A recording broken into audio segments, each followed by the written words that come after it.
Mil brings you a Corps of Engineers special. 13 months ago, this city was devastated by Hurricane Katrina. Over the past few days, I've spoken with the director of Task Force Hope, chief of the Hurricane Protection Office, demolition crews, floodgate engineers, biologists, and homeowners. And they've all shared one message. Through the journey of suffering, loss, and trial, commitment, service, and the human spirit have prevailed.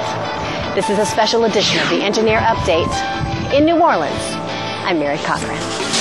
Relevant. Ready, responsive, reliable. U.S. Army Corps of Engineers. Louisiana's Wetlands support a $220 million sport and hunting industry, a $14 million alligator industry, and the most productive fishery in the country, ranked second only to Alaska. And that fishing industry is very important to the economy here and to the national seafood market. Much of that production takes place in the Barataria Basin, which extends from the Mississippi River to the Gulf of Mexico.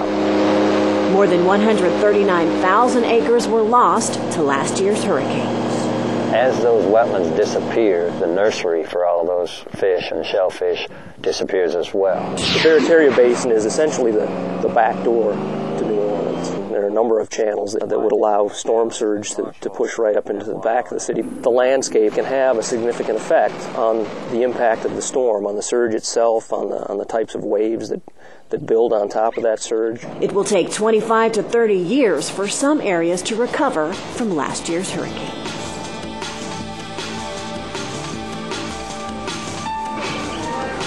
Life is getting back to normal on the streets of the French Quarter.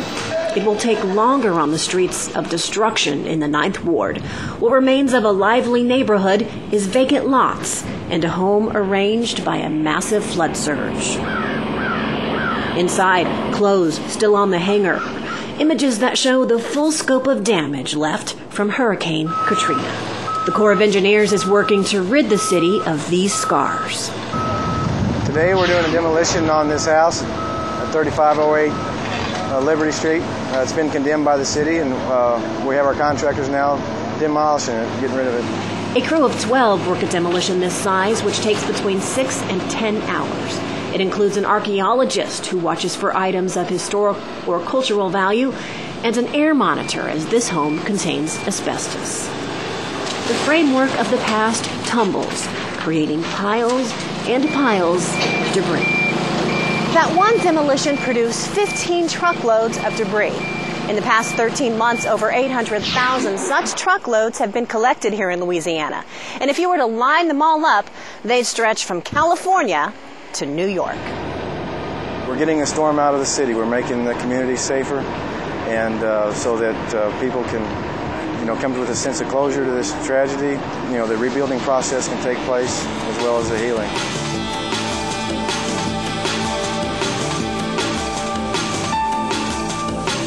Construction of the federal flood system protecting the city of New Orleans and southeast Louisiana is the largest civil works project in U.S. history.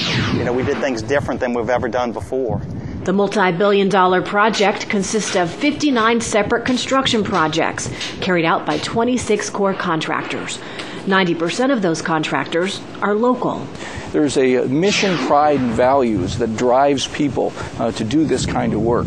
Leroy Smith does this kind of work. He and his team worked day and night, getting the 12 temporary pumps at the London Avenue Canal up and running. They have a pumping capacity of 2,800 cubic feet per second, which could fill an average backyard swimming pool in less than a second. 16-foot wave of water will hit this structure. It's going nowhere. It'll stop it dead in its track. And that's a great accomplishment. When Leroy's long days are over, he returns here to this FEMA trailer. His home was one of many hit by Hurricane Katrina. The water was at this level on this side of the house. And yet his first priority was the city. Yeah, New Orleans was down, but we were not out. And it's about that commitment. Arguably the second most important mission in the United States Army Corps of Engineers today, second only to our support to the global war on terrorism. It's a $5.8 billion effort recognizing the strategic importance of the New Orleans area. The river is the entryway to the center part of the United States. There's somewhere between 35 and 40% of the petroleum products that support this nation are either produced off from the Louisiana coast or come up the Mississippi River as imported products. 40% of fish that the nation consumes also comes from coastal Louisiana. Protecting this area means creating an infrastructure to support industry and people, as well as upgrading 350 miles of levees and flood walls to the 100-year level of flood protection by the year 2010. That's a big job. We, the United States Army Corps of Engineers, don't do anything in and of ourselves. We bring in to the team architect engineers from around the United States and construction contractors, and it's that working together as a team. A team that the world is observing. As we're looked back and judged at how well we do, our reputation will be our yardstick. Measured not in inches, but in the strength of the relationships we develop, the confidence we inspire, and our ability to execute. Relevant, ready, responsive, reliable. U.S. Army Corps of Engineers.